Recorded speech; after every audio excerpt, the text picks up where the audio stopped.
chose quand même. Monsieur Cherouche, qui est l'organisateur de ceci même, a de la persévérance. Et c'est quelque chose qui est rare.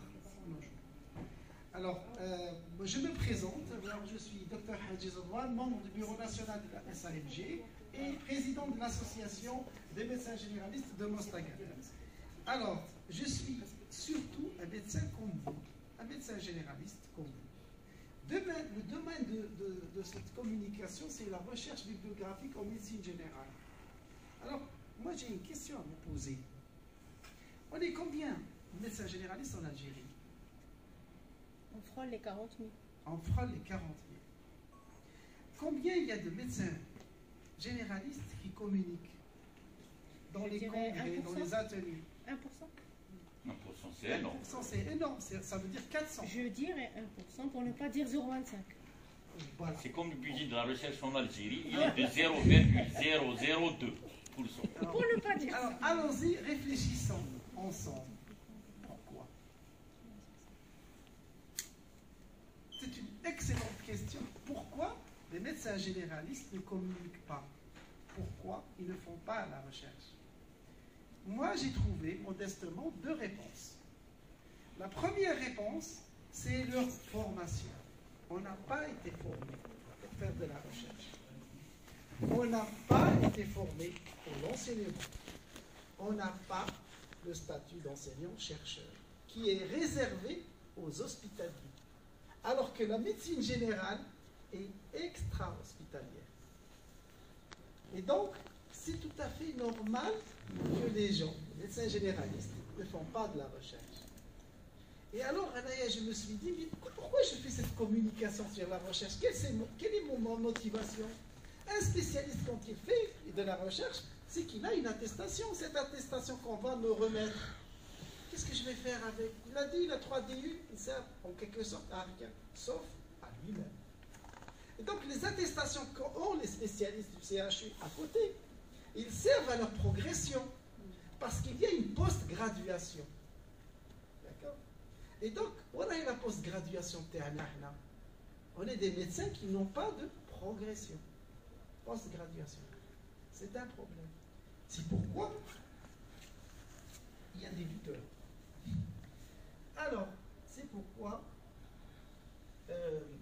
la recherche, l'intérêt de la recherche, pourquoi on fait de la recherche? Au fond, c'est pour répondre à des questions quotidiennes. Vous avez dans votre pratique quotidienne des questions. Pourquoi on fait ça? Pourquoi pas ça? Pourquoi cette échographie? Pourquoi? Répondre à ces pourquoi c'est par la recherche que vous pouvez répondre. Alors là, d'abord, je dois définir dans ce lieu, en 2017, au Méridien, on a fait le congrès de la Société algérienne de médecine générale. Et c'est là où on a pris les recommandations des compétences du médecin généraliste, qui étaient les 12 compétences de médecine générale. Et donc, pour arriver à avoir cette panoplie de compétences que vous faites en train de faire, c'est-à-dire l'exercice pratique, vous le faites sans le savoir, mais il fallait les intégrer dans votre cursus de formation. Et dans votre cursus de formation, il fallait aussi intégrer la recherche. Et bien entendu, au cours du congrès de 2017 de la Société algérienne de médecine générale, on a demandé l'instauration des 2 MS en médecine générale. Ce n'est pas une médaille pour se mettre au-dessus comme ce badge, mais c'est surtout pour avoir une post-graduation. Il n'y a aucun intérêt financier ou autre, mais c'est surtout pour arriver à une progression dans votre discipline et avoir une qualité de soins de qualité pour la population. Et donc, on a bataillé. Des collègues avec moi dans la Société algérienne de médecine générale, et on continue à se batailler. Mais si on réfléchit bien, pour arriver à la spécialisation, c'est vrai, il y a des institutions qui doivent l'instaurer, mais la spécialisation doit commencer par nous-mêmes. Est-ce qu'on mérite cette spécialisation? Est-ce qu'on a fait un effort d'être chercheur ou d'être enseignant pour mériter ce statut? That is the question. Alors, mon objectif dans cette communication, c'est pas de faire un cours sur le pourquoi et comment arriver à la spécialisation, mais mon objectif est surtout de vous enlever ce complexe. Ah, la recherche, oh, c'est loin, c'est pas mon domaine. Mon objectif, c'est de vous rendre tout simplement des initiateurs à la recherche et de vous démontrer que tout est possible.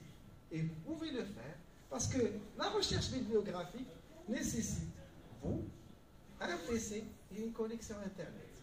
Et un peu de temps, et du savoir-faire, et de la volonté. Alors, moi je vais poser une question. L'échographie en médecine générale. Chacun parmi vous a des échographes dans leur cabinet. Mais qu'est-ce qu'on fait avec? Et quel est l'intérêt scientifique de l'échographie en médecine générale? Alors, pour faire une recherche bibliographique, qu'est-ce qu'il faut? On va aller où? Comment on va faire la recherche? Bon, un novice comme moi, il faut aller vers une banque de données d'articles de recherche en médecine. Alors, quelle est, selon vous, une banque de données de recherche? Une bonne banque de données de recherche. Il y en a plusieurs. Il y a plusieurs. Il y a la PubMed, il y a la ENIAC, il y a la SysMed. RTL a demandé, novice, je vais commencer par PubMed. Un des PubMed